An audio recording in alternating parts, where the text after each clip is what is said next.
So we just went over the brachialis. Now we're going to do the brachioradialis, which is this muscle right here. Triangles on its way down. Okay, it's got a great line of pull. And whenever we say hammer curls, that's the muscle we're working. So wrist is in a neutral position, or the forearm is in a neutral position rather. This is pronated, this is supinated, this is neutral. So we're going to start from here. Again, knees are slightly unlocked, elbows at the sides. Come up. You see how I come up and I almost want to touch the dumbbells together? You can come up this way if you want. You could also come up like this if you want. It doesn't really matter. It's a little bit more internal rotation. It's a little bit more natural feeling. This way, again, you might kick in your external rotators of your shoulder trying to keep the dumbbells out. You don't have to do that. So if they want to come in like this, let them. As long as you're getting elbow flexion with a neutral forearm, you're working out the brachioradialis. Come up, and as you touch your chest because you're getting full range at the elbow, come up like this again, okay? So again, if you want to do single, we can do that. We can do bilateral, or we can go right over to number 96, which is hammer curls with a rope. So we're just over here, we're using that bar for the pronated. We use it like this now. Actually bring this all the way down. Elbows at the side, knees slightly unlocked. You can put your thumbs here, put your thumbs here, I don't really care. Come straight up and flare out these things as you come up. You get a lot better, more range of motion. Before, if I was holding the dumbbell would be hitting me in the face. And again, once the dumbbell's here, it would just be pushing down. It wouldn't be really stretching out the muscle here. But the fact that this is constantly pulling you this way, it's a different line of pull. It's harder to do. So I would suggest doing this when you're ready for it. So hammer curls with the rope. It's a great exercise to do. Just again, because of the line of pull and you get a little bit more range of motion out of it. All right? And again, elbows at your sides, nice and slow. 3 seconds up, 3 seconds down. So this again is extension. This is flexion. Your ulnar bone is here, so this is ulnar deviation. You're going to deviate towards the ulnar. Your radial radius is here, so you're going to radially deviate this way. Okay, so we're going to do wrist extension. Keys to this one's very simple. Forearm stays down. Don't let the elbow come up. Don't let the wrist come up. Stay down. You can keep your thumb on this side. You can keep your thumb on the other side. I like it on the other side because then the person doesn't strain their thumb trying to pick it up. So you keep it like this.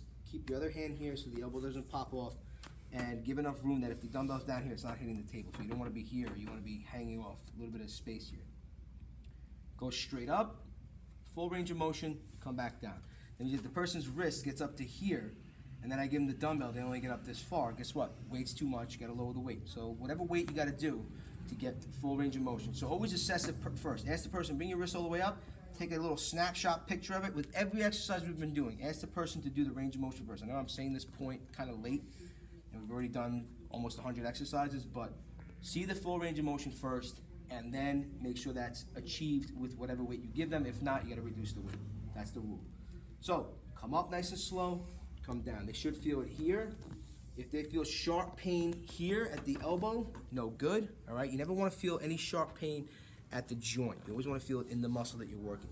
If they feel pain at the wrist, no good. If they feel pain at the thumb, try to put it underneath. If it's here and they feel pain, try to put it on top. So try to mess around with it, or just maybe give them a lighter weight and see what happens. And no matter what, always let the therapist know, hey, listen, they had pain with this, and we reduced the weight, they still had pain, or hey, they can't do it.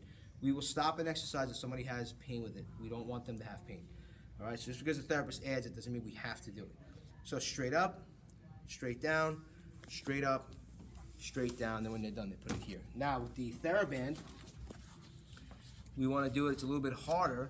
Since the wrist extensors they extend your wrist, but they also extend your fingers. So finger extension is this, when your fingers come up. Flexion is this, when they do this. So the tendons run all the way to the edges of your fingers. So if we want to work the finger extensors, we flare out the fingers here. You could do this, if you don't want to mess around with making it tight, have the person just hold it. And they got to just do this. They got to go straight up and down. So they're holding it, and they're doing wrist extensions with the fingers flared out, okay? And if it's too tight to do, then maybe holding it flared out like this is just difficult enough, and they got to just go up like this. But give it a little bit of a tug and have them have to work against it to go straight up. It's a lot more difficult. This is not a lot of resistance, and I feel everything working. So that's another exercise we could do, especially with somebody that's been post-op and their fingers and everything's just been in a cast, and we want to really work this muscle out and stress it that much more. Or if we don't want to work the wrist flexors at all, because when you're holding this weight to do wrist extension, you're holding it with your wrist flexors. So if we really want to turn those off and not work them at all, we'll give somebody a wrist extension with the Thera-Band, because there's absolutely no flexion going on here. All right, so that's number 97 with the dumbbell, 98 with the T-band. Finger extension with the T-band, same thing. We just kind of showed you this before. You could do individual finger extension or a couple fingers at once. But if you want to do like individual, you just kind of go up like this. You got to fight to get up there. Since I'm only lifting this one's going to lift too, because the tendons are all, it's one muscle that fans out into 4 tendons, so there's no way I'm going to just work this one and not these. But you can do all of them at once if you want. You kind of get in like this, and they got to fight to get up. And that's it. Again, not a big popular one, but we're going to start seeing a lot more hand people. We're going to reach out to hand doctors, and these are going to be the little exercises that we want to make sure that we're providing. Now we're going to do wrist flexors and finger flexors. These are on this side of the forearm. This is the ventral side. This is the dorsal side. Okay, anterior, posterior. That's the same kind of meaning. So wrist flexion with the dumbbell, same rules. Elbow stays down. This is exercise number 97. Forearm stays down here. You put your hand here now, and you come up and down. You can let the fingers roll out a little bit, curl them in and up. That's the way we're going to do it. No longer are we going to just do this. We're going to work all the wrist flexors. So we're going to let them work out. You're going to curl the wrist flexors at the fingers, then we're going to curl it at the wrist. Okay, so that's wrist flexion with a dumbbell. Finger flexion, same thing we did before with the extension. Very, very simple. I mean, again, not something you're going to see a lot, but you could do up like this. You want to really work that tendon. You can do them all at the same time, where they kind of just, you're holding this down and they're just curling in like this. You don't want to kick in the wrist. You want to keep the wrist stable. You could also do this and then curl it in. But it's, you could pretty much get the job done with the dumbbell. But if you ever see that, don't be like, what is that? That's pretty much what it is. Radial deviation with the Thera-Band. Again, radial deviation is this way. So the patient can step on the T-band, hold it like this. They allow the dumbbell, the Thera-Band to bring them down. They keep this down, and then they just come up like this. Not a lot of range of motion this way because the two bones get very close to each other. So pretty much it's going to be that much. It's going to be a range of motion. That's number 90. That's number 102. I'm sorry. The finger flexion was 101. The wrist flexion with the dumbbell was 100. Now we're going to do radial deviation. So the person holds the dumbbell this way. This provides the resistance, and all I'm going to do is deviate this way towards my radius, towards this direction. So again, you see how not a big setup. This guy's pulling it this way, and I'm working. If I want to shut down these muscles here and work these muscles, that's pretty much it. Make sure there's enough slack here. Pull all the way in, pull all the way out. Okay? We get into digiflexion. It's these things here. Very simple, straight up, easy to use, okay? You want to use, just make sure, I think there's different, tells you the weights that are being used. I'm sure there's other ones that are easier to use. All right, you can do this. We used the before, I used the Thera-Band. You can put it in like this and go out like that with extension, okay? You can put your fingers in here and just kind of flare out. Very easy to use, it's self-explanatory, okay? Digiflexion we used, hand putty, advanced colors, different resistances are written here. So pretty much this is easy. You probably guys thinking like, why is this guy showing me how to use putty? But the way you want to do this is you want to squeeze, tell the person to squeeze it, squeeze it, squeeze it, then manipulate it. That little bit of manipulation is work for a hand that hasn't been worked for a while. And then squeeze it again. If you want to use the thumb, you can, or if you want to use, let's say you don't want to use all the flexors here to all the joints, you could just say, look, I want you to squeeze it with your fingers straight. Squeeze it like this without doing this. Squeeze it like that. So tell the person to mix it up. Same thing with the thumb. If they want to use it, they could take their thumb, bend the thumb here, drive straight in, or they could take it like this and keep the thumb straight and drive straight in. So there's a lot of different variations. It's not just, oh, just squeeze this thing. It's not just a little bit of a squeeze. It's not it. This is BS. It's got to be a full squeeze, squeeze, squeeze, squeeze, squeeze. Turn it. Squeeze, squeeze, squeeze, maybe with the fingers flexed, turn it. Now use the thumb to flex it this way with it, maybe slightly bent, and then maybe all bent. So a lot of different ways you can do it. This is a timed exercise. And when they're done, make sure, please, that this cap is straight up on. And because sometimes people have just kind of dropped it underneath the peanut table and it just seeps out and just gets stuck on the rug. So make sure this is always just nice and tight in there, okay? Opposition with the finger web. Opposition is this. That's opposition, okay? Put your fingers in here and you try to squeeze them together. Okay, this is what it looks like from the back view. Try to squeeze the two together. All right, this is hard to squeeze. You put your fingers in here and again, try to squeeze it in, try to squeeze it out, try to squeeze it in, try to get it out. Again, nothing really too scientific about this, but if you see opposition, it's bringing the thumb and the pinky together, okay? And you can go closer if you need to, all right, if it's easier this way. Go harder away, further away it's harder, okay? This, I don't know if it's on there, but you would put, I imagine this, never really use this myself, but I like it. So the person has to work to allow this to go down. What do you guys call this? There's no name for this. Come up with a name for this. And then you gotta work to get back up, okay? And I think there's definitely a name for this, but they gotta hold it out here. It's great for the shoulders. It's great for the everything. Everything's gotta hold it out here. You could bend your elbows and do this if you want, but my wrist extensors, my flexion, everything's really working to lower this thing down and lower it up. Okay? So it's a great exercise to do. We just gotta come up with a name for it. We will. But we've been using it for what, 7 years now. We don't have a name for it. I forgot. Supinators. Pronation. Prone is on your stomach, right? So picture this is the face, right? If you're on your stomach, your face is down. So if you are pronated, that means your palm is down. Supination, supine, all right, sounds like supination, supine, your palm is up. All right, so number 107 is pronation with the Thera-Band at the table. I stuck it in there. You can go all the way to the end, however you want to do it, but you want to start from here and have the person work to go from here to palm down.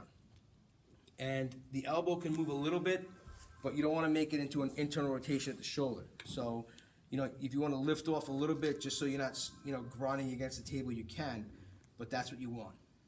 Start from here, go straight down. Okay, so that's number 107, pronation at the table with a Thera-Band. If you want to do it with the hammer, you can start from here, and you got to come straight up to here. That's pronation. Reason being, once you start going from here to here, you think, oh, I'm going into pronation, but your supinator is lowering this hammer down at this point. So if I'm doing pronation to shut off the supinator, I don't want to use it. I don't want to go past this point because then the supinator kicks in to lower this thing down. Just like if I was doing a bicep curl, I'm lowering it back down. Once I get past this neutral position, I go in this direction, then the supinator kicks in to lower me into pronation, but I'm not working my pronators to do that, so it's very important. All right, so that's why we moved on to the T-band, because pronation just basically, you do half the range of motion, then you got to stop. All right, you're basically working from here to here, and then your pronators aren't working. That's why we like the Thera-Band more than the hammer. We used to use the hammer a lot, but we've progressed and we've learned. All right, exercise number 109 is supination with the T-band. You could hold it this way. You can put your foot on top of it. I basically do this, and then they have to work from here to go up, down, and up. Okay, start from here, go straight up. You can also do it with the hammer. Start from here and go up. Reason being, what we went to the Thera-Band, same reason, because we don't want to start going this way, because then your pronator will be working to lower you into supination. So we start from here and go straight up here. So hook lying, hip abduction. We're into the hips now. We're done with the wrists. We're done with the pretty much upper extremity, unless I'm surprised with more exercises. But pretty much we're going to go into some stretches now, and then obviously some exercises. So the hook lying hip adductor stretch with a half moon pretty much looks like this. All right, it's for a person that some people have limited abduction, abduction range of motion. So you want to put this in between, and you might have to like work to get this in here. Sometimes this is how tight people are. They can put their heels together, all right, and then allow their knees to kind of separate. And you could put a cuff weight laying down to provide this low load prolonged stretch. LLPS is low load, so maybe like a 5-pounder or a 7-pounder prolonged stretch. So this is in here, they can kind of hold on to it so it doesn't go anywhere, and you put the weight on top, and they'd lay here, let's say if they're getting ice for a good 10 minutes, and this would allow them to get more and more range of motion this way. All right, so that is the hip adductor stretch, groin stretch, whatever you want to call it, with the half moon. Number 112, figure 4 ITB piriformis stretch. Again, is on their back. All right, they create like a figure 4. They do this. All right, they can reach under and grab their thigh and pull it back. They can also simply just grab here at the ankle, just below the bone here, grab here and pull it straight in. It's another great stretch they can do. This is more for like the ITB, and then when they want to do the piriformis, hand goes here, and then just pull towards their opposite shoulder. This is great for the piriformis. You should feel it in here. None of these exercises should be felt in here. You want to feel it on the outside hip. Sometimes they feel it here, but nothing deep in the groin. That's no good. That means you're pinching the joint. So again, figure 4 stretch. Again, you can show somebody how to do this in here. It shouldn't be an exercise that I want to see after 3-4 sessions here. It should be HEP next to it. So if you ever see these stretches continuously going on as aides, tell the therapist, can we DC this to home exercise program, and you don't have the person do Thera-X in here, because they could do this stuff at home. I don't want them to do stuff that they could do at home in here.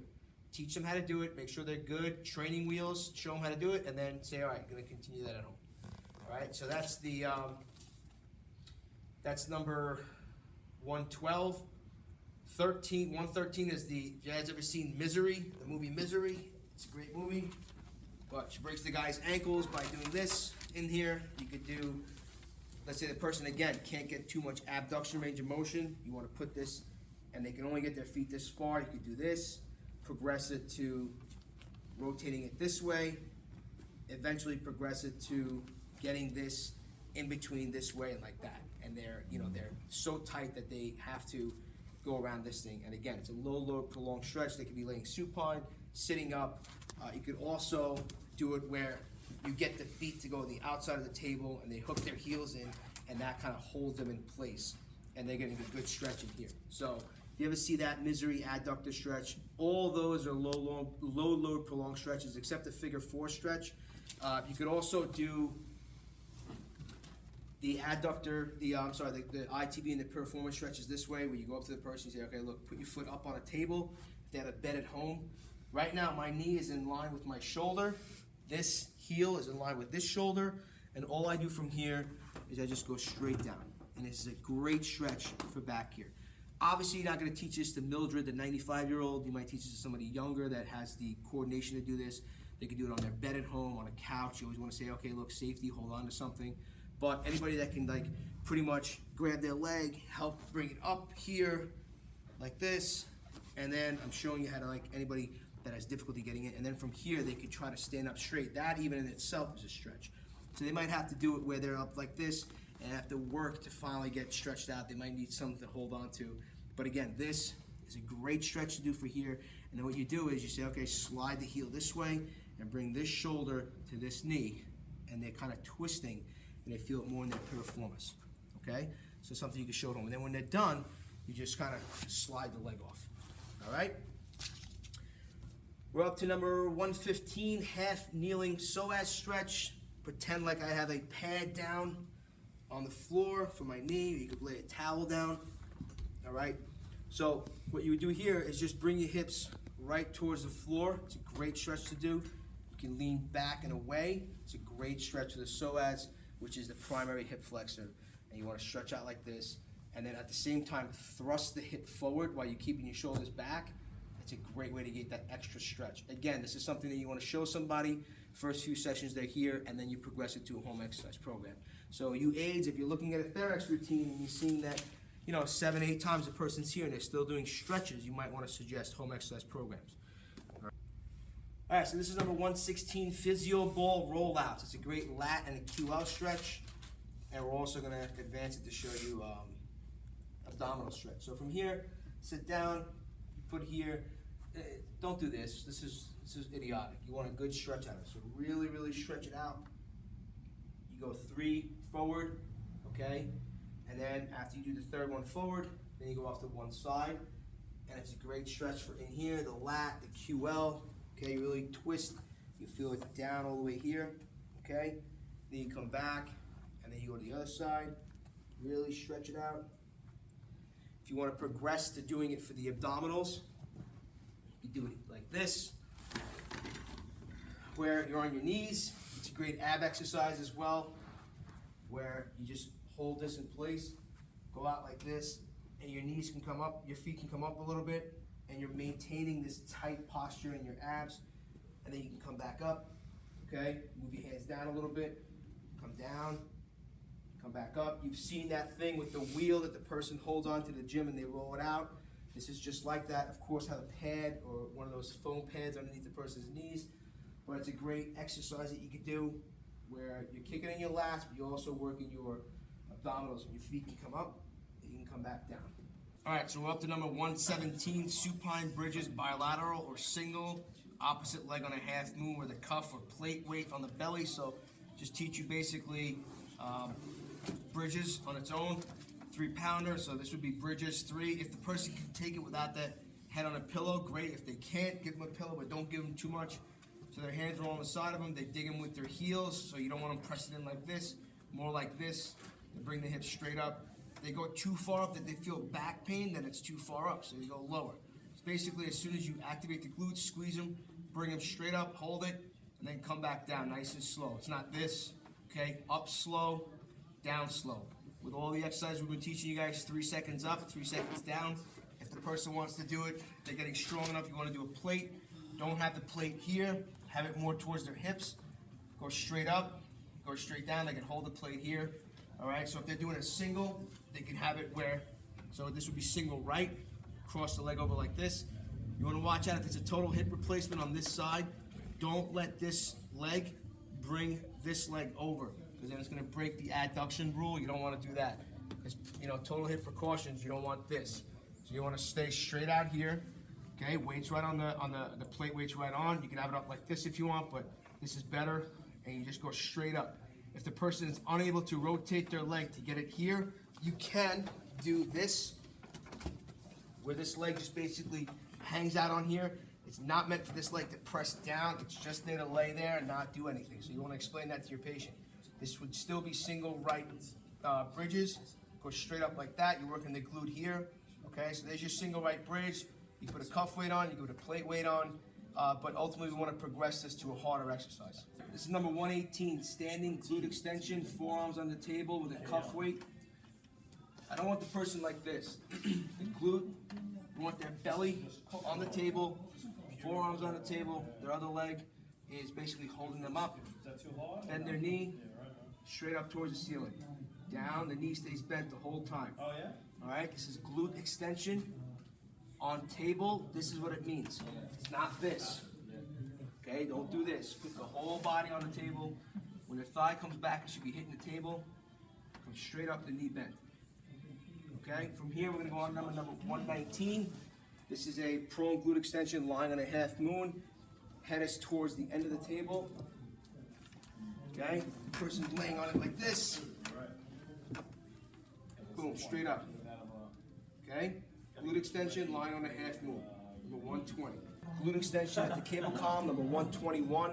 Again, we're going from easiest to hardest. The bridges was one of the easier ones. This is getting a little bit harder. Take this, go through here like this. So you shorten it up. Make sure it's good. Right behind the knee bends. All right, go back like this. Knee is slightly bent. Weight is on the heels, holding on. Straight back.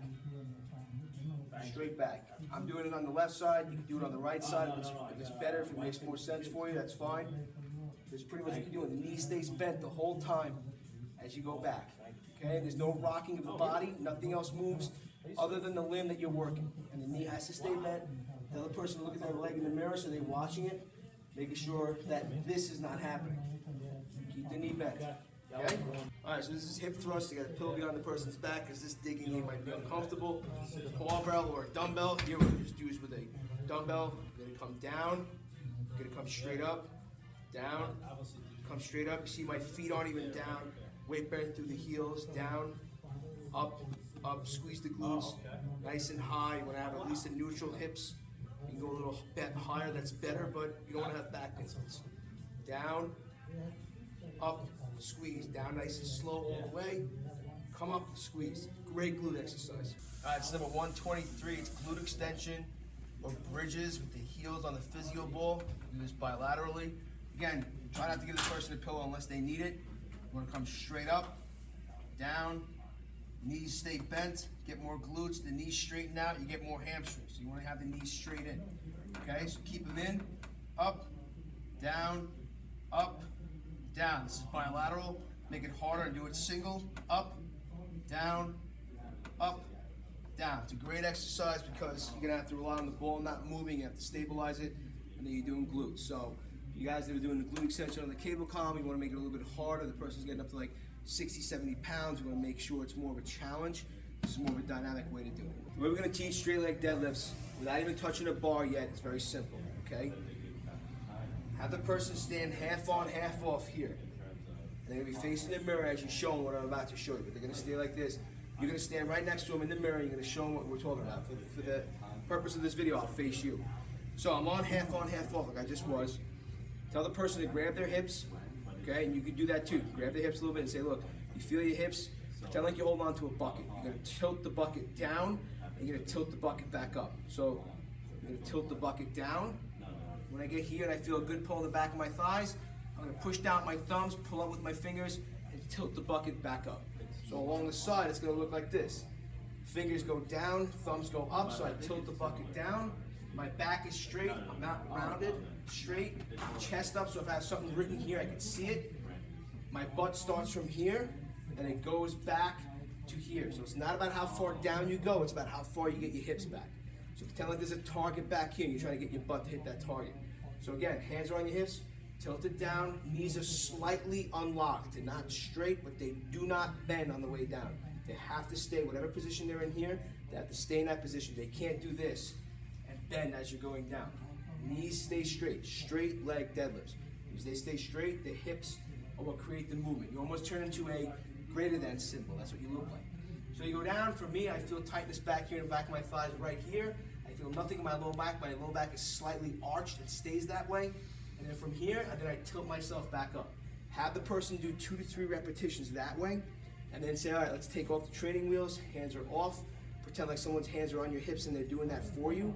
Now take your hands, run them right along the front of your thighs, go down till you feel the stretch in the back of your thighs, and then you come back up. And then finally what we do is we say, all right, let's go up to a weight. You can give them dumbbells if you want. So you want to make sure that the weight is where they have to do this, get down a little bit, and then they pick it up. See what I did there? I went up, thighs are touching the bar, bent my knees a little bit, grab the bar, you can grab it this way or this way, one palm under, palm over, and then you stand up, take a step back, fix your feet. The feet are shoulder width and then a step out. Very simple, shoulder width and a little step out, okay? Now they have the weights, it stays close. Don't let the weights get away from you. Stay close. Go down, pretend like someone's moving your hips for you, feel in the back of your thighs, hold it, get a good stretch, and then come back up. When you come back up, you don't have to do this. Come back up, hold it, and go right back down again, okay? This is a great, great exercise. And then when you're done, you just walk it back in, and you sit it back down, all right? See what I just did? I just want to put the weight back. You want to get the person trained into walking the weight back correctly and putting it back down. It's a fantastic exercise for the glutes and the hamstrings, because the hamstrings are lowering you down. It's a great way, just like if you're doing a bicep curl, it's lowering you down. You get that burn in the bicep, you get your hamstrings to really work. It's a great, great exercise. So we just did straight leg raise, bilateral with the barbell, and with 2 legs. We could do it single. It's the same thing on how to teach it. Hips going down and all that. But we're gonna do with this one, you're gonna stand on one leg. It's a lot harder to do. And from here, you're gonna go straight down, straight back up. See how I'm tilted a little bit? It's a great glute exercise. You know, glute medius, obviously hamstrings. You could also do it this way. The person puts their one leg on, and they come down, and they come back up. Come down, and come back up. But obviously it's more challenging to do it this way. If you want, the person can hold the weight with 2 hands like this, and they come down, and up like that. If they need to put the other foot down, they can, but go right back into that position. Okay, so that's single deadlift. And this is for anybody that hasn't been weight bearing for a while, we want to get them back to weight bearing, more dynamic, it's a little bit controlled, but they're moving through range of motions at their hip, their ankles are firing. It's a great exercise to do for the glutes as well. Next one is lunges. Obviously lunges is a progression from single leg press. You want to get the person to doing a functional exercise like a lunge. So the way it works is, if it's left, you put your left foot out in front. Really take a big step with it. All right, don't do this and keep it like this. It's kind of hard to do it. Bring this leg back, bring this leg forward. Instead of a lunge, think about calling it a drop. You're gonna drop straight down. So you want to create 90 degrees here and 90 degrees here. Now I'm letting my knee touch the floor because I'm going to be talking a little bit. I don't want to hold it. But don't let the person's knee touch the floor. If it does touch the floor and you think it's going to, put a little towel there so they're not hitting their knee against the hard ground. All right? But this is the position you want to be in. You can lean forward a little bit here. It will help you get down lower without getting so much of a pull in the hip flexor here. So get down low. Your weight is on your heel.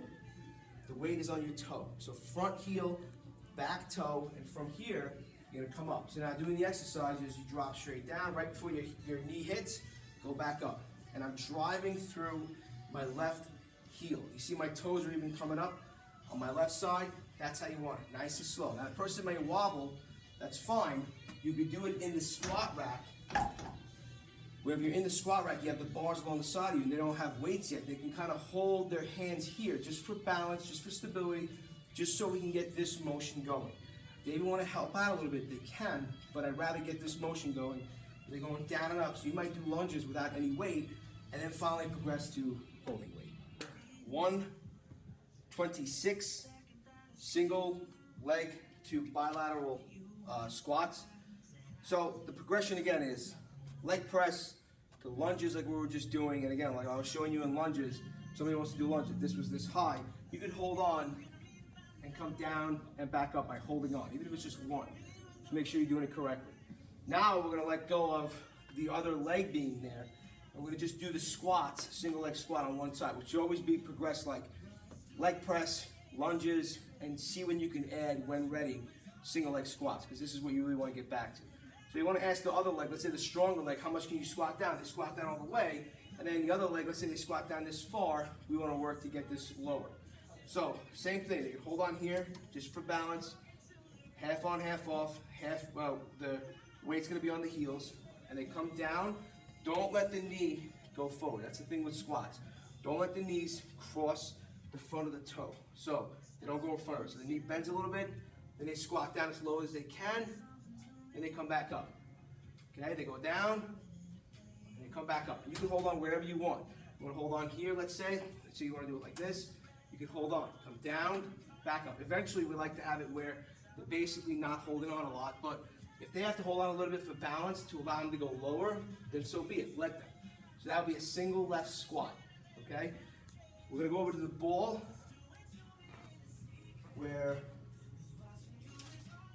you never wanna have your aides, your patients do this themselves, but I don't wanna stop filming. You always want to set them up yourself. So the ball is put right in the middle.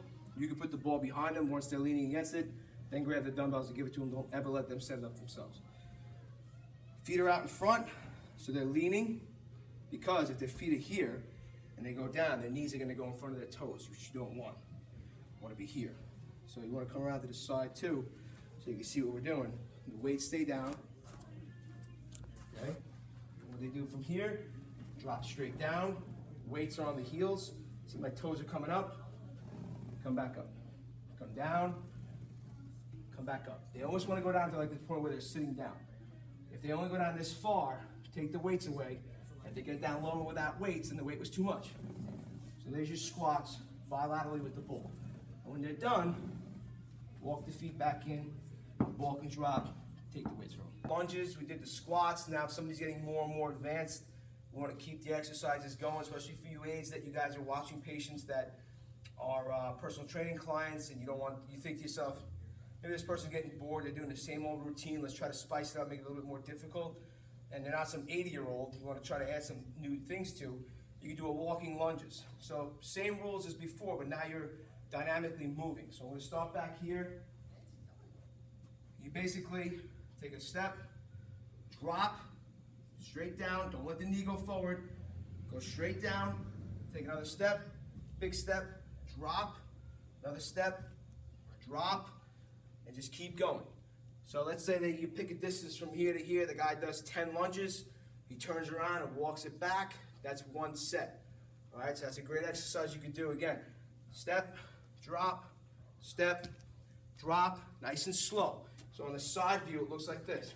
Guy takes a step, drops, step, drops, and just keeps moving, okay? But obviously, the prerequisite, or the exercise before you get to this exercise, is to make sure that they can do a lunge bilaterally correctly.